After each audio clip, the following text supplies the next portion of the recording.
एक TV channel से मुझे फ़ोन आया। टीवी चैनल पर तो मेरा एक व्यवसाय बन गया था 4 बजे से लेकर 11 बजे तक बैठने का। आया कि आज डिबेट मैं आपसे शुरू करूँगा। मैं दिल्ली विश्वविद्यालय की रतन टाटा लाइब्रेरी में पढ़ता था, वहीं बैठा हुआ था।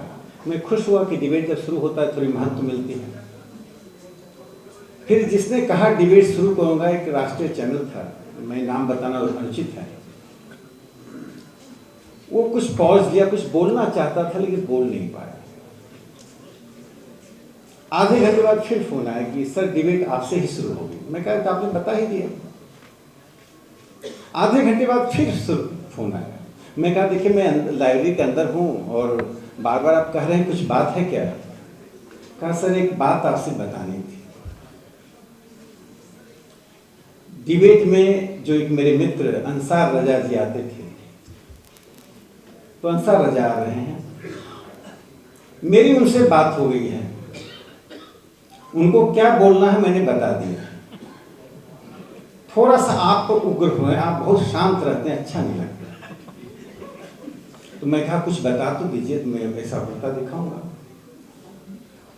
तो कुछ अभद्र बर्बरतापूर्ण शब्द उन्होंने मुझे कहा बोलने के लिए, दाढ़ी के ऊपर, टोपी के ऊपर। मैं कहा बहुत अच्छा, मैं जरूर बोलूँगा, कुछ और है तो बता दीजिए। फिर आधे घंटे बाद मैंने उसको फ़ोन किया कि ये काफ़ी नहीं है, कुछ और बताइएगा। कहा सर अब आप जो बोलना है बोल दीजिए, आप दोनों झगड़ा करेंगे, मैं बीच बचाव करूँगा, फिर डिबेट हिट जाएगी, आप भी ट्रेंड करेंगे ट्विटर पर, मैं भी करूँगा। हो गया। फिर उस चैनल की गाड़ी आई, उसका फ़ोन आया कि सर आपसे डिबेट शुरू होना है, नोएडा आने में शाम को दिक्कत होगी, आप जल्दी चले आइए। मैं कहा मैं नोएडा नहीं आ पाऊँगा, मुझे मुंबई जाना है, कोई अचानक काम आ गया। कहा सर अचानक क्या होगा, डिबेट आपसे शुरू करना, मैंने किसी से बात भी नहीं किया है, अब मैं किसको बुलाऊँगा? मैं कहा कुछ बहुत ज़रूरत काम आ गया। कहा क्या बताएं सर, कुछ खास बात है क्या? मैंने कहा आपने जो मुझे निर्देश दिया उसका मैं वॉशरूम में जाकर कई बार रिहर्सल किया और अपनी सूरत देखता रहा। फिर मैं देखा मेरी लंबाई भी अच्छी है, देखने में भी बुरा नहीं हूं, तो मैं क्यों नहीं मुंबई जाकर ही एक्टिंग कर लेता हूं।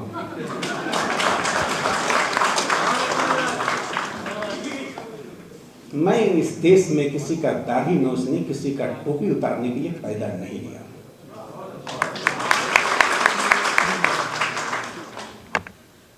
जो लोग उतारेंगे उनसे मैं लड़ने के लिए पैदा लिया। मैं राष्ट्रीय स्वयंसेवक संघ का स्वयंसेवक हूं, मैं अपनी जिम्मेदारी को समझता हूं। इसलिए मैं एक बात बताना चाहता हूं, हम किसी परिवार के सदस्य होते हैं, किसी स्कूल कॉलेज के छात्र होते हैं, किसी के दोस्त होते हैं, किसी समुदाय के होते हैं, लेकिन उसके बावजूद भी हम स्वयं में एक व्यक्ति होते हैं। मैंने उस वक्त अपनी जिम्मेदारी समझी और उस हल्की लोकप्रियता से बचते हुए मैंने उस दिन से कम उस चैनल पर मैं ये घटना 2016 की है, 25 हो गए, 9 साल में उस चैनल मुझे नहीं मिला है।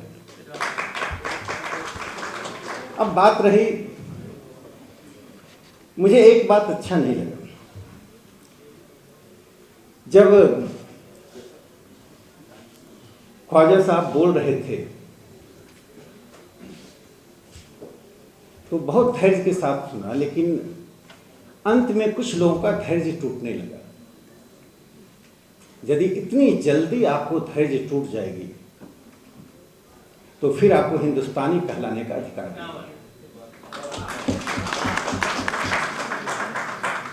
इस्लाम में मूर्ति पूजा नहीं है, लेकिन हिंदुस्तान में हिंदुओं के बीच एक आर्य समाज है जिसमें मूर्ति पूजा का विरोध होता है। और 17 नवंबर 1869 को काशी में, जिसमें हर चौक चौराहे पर मंदिर है, अनंत मूर्तियां हैं, वहां पर स्वामी दयानंद सरस्वती 300 पंडितों के साथ मूर्ति पूजा के विरोध में तर्क तथ्य के साथ बहस कर रहे थे। 50,000 की भीड़ थी। काशी का राजा उसकी अध्यक्षता कर रहा था। ना किसी ने किसी पर पत्थर फेंका, ना किसी ने फूल बरसाए। दोनों में विवाद चलता रहा। विवाद के साथ हिंदुस्तान का संवाद चलता रहा। ये है हिंदुस्तान। इसलिए ख्वाजा साहब जब बोल रहे थे, धैर्य से सुनिए। जिन लोगों को उससे आपत्ति हुई उनको अपने ऊपर सोचना चाहिए कि हम में धैर्य की क्षमता क्यों नहीं।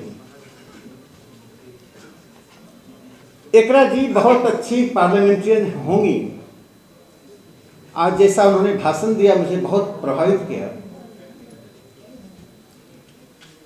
उन्होंने जो बात कही उसको मैं यथार्थ में बताना चाहता हूं।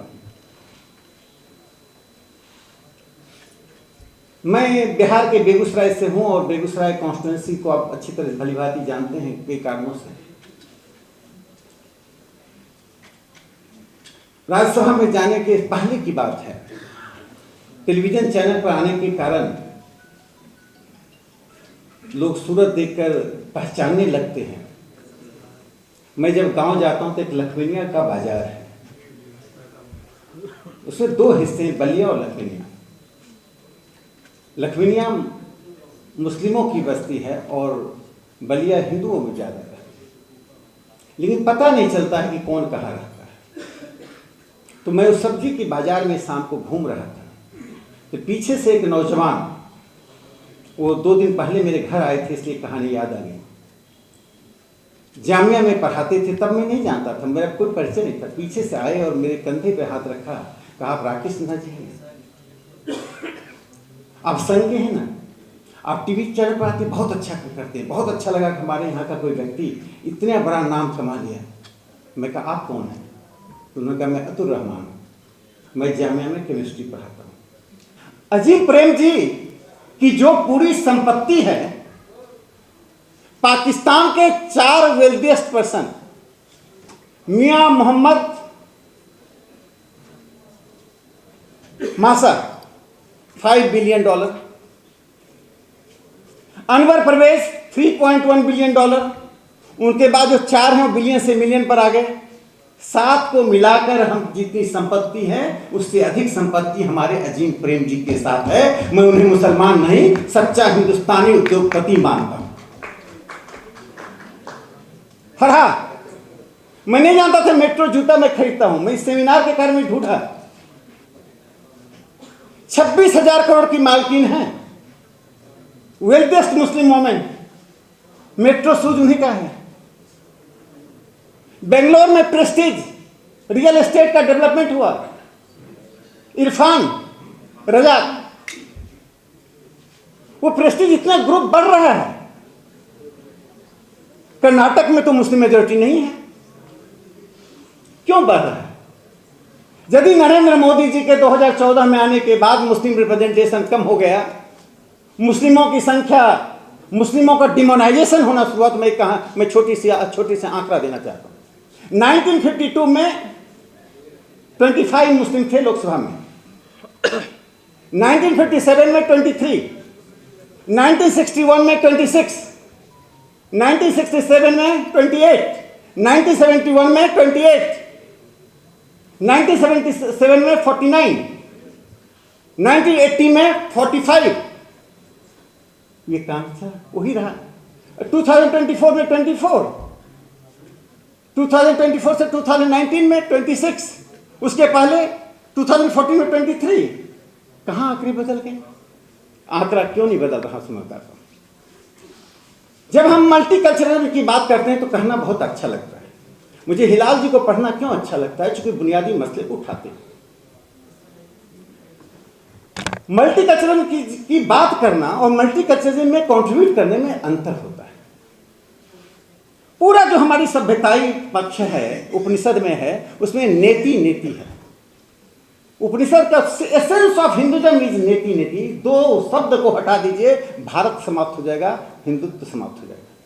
नेति नेति का मतलब होता है यह भी नहीं वह भी नहीं, this is not that is not. इसलिए नए संप्रदाय का बनना, नए धार्मिक प्रवचनों का होना, अलग अलग इंटरप्रिटेशन होना, अलग अलग पुस्तकें आना, विरोध होना, पक्ष विपक्ष में खड़ा होना, यह इस प्रक्रिया का हिस्सा बनना चाहिए। इस प्रक्रिया का हिस्सा बनने के लिए मैं अल्बानिया का उदाहरण देता हूं। अल्बानिया एक छोटा सा मुल्क है। उस छोटे से मुल्क में 17% क्रिश्चियंस हैं और ऑलमोस्ट 83% मुस्लिम्स हैं। अल्बानिया पूरे दुनिया के मुसलमानों से एक अलग उदाहरण पेश किया। जो सेकुलर पॉलिटिक्स है उनका, जो सेकुलर सोसाइटी है, आज तक अल्बानिया में ईसाई और मुसलमानों के बीच मतभेद नहीं हुआ। दोनों के धर्मों के बीच कोई अंतर दिखाई नहीं पड़ा। दोनों के सामाजिक सांस्कृतिक जीवन में कोई अंतर नहीं दिखाई पड़ा। क्या भारत यह मॉडल नहीं दे सकता है? क्या हम इतने अक्षम हैं? क्या इतने हम पूर्वाग्रह से ग्रसित हैं? अभी राष्ट्रीय स्वयंसेवक संघ के सरसंघचालक मोहन भागवत जी ने लगातार 2018 से लगातार वे देश के नैरेटिव को चेंज करने की कोशिश कर रहे हैं। राजनीतिक पार्टियों की प्रतिक्रियाओं को छोड़ दीजिए। एक संघ जो 1925 से बना, जिस संघ के खिलाफ अनेक प्रकार के नैरेटिव लगातार चलाए जाते रहे, और नैरेटिव क्या होता है उसका एक उदाहरण देता हूं। पार्टीशन द्विराष्ट्रवाद कैसे हुआ, क्या हुआ, ये लंबे विमर्श की बात है। ठीक साहिब भाई कह रहे थे हम पास्ट में बाद में डिबेट कर लेंगे। आरएसएस बहुत छोटा संगठन था तब। मुस्लिम लीग के हेडक्वार्टर को पता ही नहीं था कि आरएसएस क्या है। लेकिन जब पोलराइजेशन करने की बात आई, चूंकि RSS the most visible Hindu organization due to shakha, गणवेश के कारण, परेड के कारण, ड्रिल के कारण, तो 15 मई 1946 को एक पहला एडिटोरियल डॉन अखबार में आया, जो मुस्लिम लीग का अखबार था। उसने लिखा कि आरएसएस पर बैन लगाओ, क्योंकि they are danger to the Muslims. और गांधी नेहरू से अपील की कि आप हमारे साथ रहिए। 15 दिन बाद 31 मई 1946 को दूसरा एडिटोरियल आया, जिसमें गांधी नेहरू की आलोचना की गई कि आपने आरएसएस पर बैन लगाने के लिए कोई कोशिश नहीं की, क्योंकि RSS is becoming most danger for the Muslims. वो भूल गए कि 1934 में सेंट्रल प्रोविंसेस में आरएसएस पे 2 दिन का डिबेट चला, पहली बार हिंदुस्तान के इतिहास में। इसलिए मैंने कहा खुलकर बात होनी चाहिए, मन से बात होनी चाहिए, मन में कोई भ्रास है तो वह भी निकालना चाहिए, और दूसरे को सुनने की क्षमता होनी चाहिए। तो जब डिबेट हुआ, उस 2 दिनों के डिबेट में आरएसएस पे कॉमनल होने के कारण बैन करने की बात हुई, तो सबसे ज्यादा प्रोटेक्शन आरएसएस उस वक्त ना जनसंघ था ना हिंदू महासभा था। उसमें सबसे ज्यादा प्रोटेक्शन एमएस रहमान नाम के व्यक्ति उठे, जो member of Central Provinces and Berar Legislative Council थे। उन्होंने कहा on such matter silence is golden, but now I have to speak. उन्होंने सवाल किया कि मैं तो कभी संघ को दंगा करते नहीं देखा, जैसे मुस्लिमों का ऑर्गेनाइजेशन वैसे हिंदुओं का ऑर्गेनाइजेशन है, और सरकार का वो बिल डिफीट हो गया। तो मैं जो कहना चाहता हूं, यह जो नैरेटिव क्रिएट की जा रही है कि 2014 के बाद भारत बदल गया, 2 बातें रेखांकित कर लीजिए। हिंदू समाज रिफॉर्म को प्रोत्साहित करता है। ईश्वर चंद्र विद्यासागर विधवा विवाह के समर्थन में आया। आपको मालूम है विधवा विवाह की हालत क्या थी? 1921 के जनगणना में आया कि 1 साल से कम उम्र की 597 बच्चियों को विधवा डिक्लेयर कर दिया गया था। 1 साल से कम उम्र की 2 साल की 494, 3 साल से कम उम्र की बच्चियों को 1207। ये आंकड़ा बढ़ता गया। मैंने एक जिसका जन्म नहीं हुआ विधवा डिक्लेयर कर दी गई। ईश्वर चंद्र विद्यासागर इसके लिए अभियान चलाया, तो उनके विरोध में एक बहुत विद्वान व्यक्ति राधाकांत देव उनके सामने खड़े हो गए। जब दस्तखत हस्ताक्षर का अभियान चला, तो राधाकांत देव को 37,787 लोगों ने साइन किया, और ईश्वर चंद्र विद्यासागर को 987 लोगों ने दस्तखत दिया। लेकिन हिंदू समाज ने ऐसे 37,000 लोगों को खारिज कर दिया, 900 लोगों को स्वीकार कर लिया। हमने विधवा विवाह को स्वीकार कर लिया, और वुमेन में रिफॉर्म की बात। यदि आप में रिफॉर्म की बात होती तो प्रधानमंत्री नरेंद्र मोदी जी को ट्रिपल तलाक बिल लाना नहीं पड़ता। I consider this is the most revolutionary, most radical, most desirable reform by any Prime Minister who has done, that is Prime Minister Narendra Modi. यदि वोट के लिए वो करना होता तो नहीं करते। मैं ऐसे लोगों को सुन चुका हूं जिन्होंने कहा था कि मुसलमानों को साइकिल में पंचर लगाने के लिए छोड़ दो, वहां उलझा रहने दो। प्रधानमंत्री ने कहा आपके हाथ में कंप्यूटर और आप में कुरान की बात हुई। यूपीएससी का एग्जाम, ए फैजी साहब, अब हमारी बात मत मानिए, ट्रिपल ए फैजी, ए फैजी साहब थे, मोइन शकीर थे, पॉलिटिकल साइंटिस्ट थे। ये ए फैजी साहब को तो मान लीजिए, क्यों फैजी साहब पॉइंट ऑफ रेफरेंस नहीं होते? और तजामुल हुसैन साहब तजामुल हुसैन बिहार के पटना सिटी से थे। संविधान सभा में उन्होंने क्या कहा? The term and concept of minority is a British term, Britishers have gone with this term and concept has gone, please throw this term from the dictionary. इस शब्द को अपने शब्दकोश से फेंक दीजिए। Because I worship the same God with different name, that does not make me minority, we are one. Doctor S C. Mukherjee थे, आस्था से ईसाई थे, प्रैक्टिसिंग मुस्लिम थे, vice chairman of Constituent Assembly. उन्होंने क्या कहा? If we want to make one nation one people, we can not dare to accept any community on the basis of religion as a majority and minority. इसलिए मैंने कहा कि हिंदुस्तान में हम सबको एक साझा प्रयास करना चाहिए, और साझा प्रयास में सामाजिक सुधार भी आता है। और कितना हम एक दूसरे से मिलते हैं।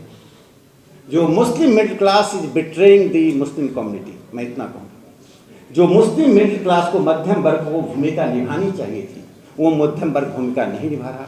मुस्लिम, ये पूरी लड़ाई सांप्रदायिकता की लड़ाई को मैंने देखा, ये कुलीनों को अवसर की लड़ाई है। Communalism travels from metropolitan cities to the great city then the villages. कभी भी सांप्रदायिकता गांव से शुरू होकर नई दिल्ली नहीं पहुंचती है। सांप्रदायिकता नई दिल्ली, कलकत्ता, चेन्नई, माने बड़े शहरों से छोटे गांव तक पहुंचती है। और अधिकांश मुसलमान और हिंदू गांवों में रहते हैं। तो दोषी वो नहीं है, दोषी सांप्रदायिकता के लिए वो कुलीन वर्ग है, ये एलीट क्लास है, ये अवसरवादी क्लास है, जो अपने अवसर के लिए आम मुसलमानों को इसके लिए मोहरा बनाते हैं। कृपया उसको मोहरा मत बनाइए।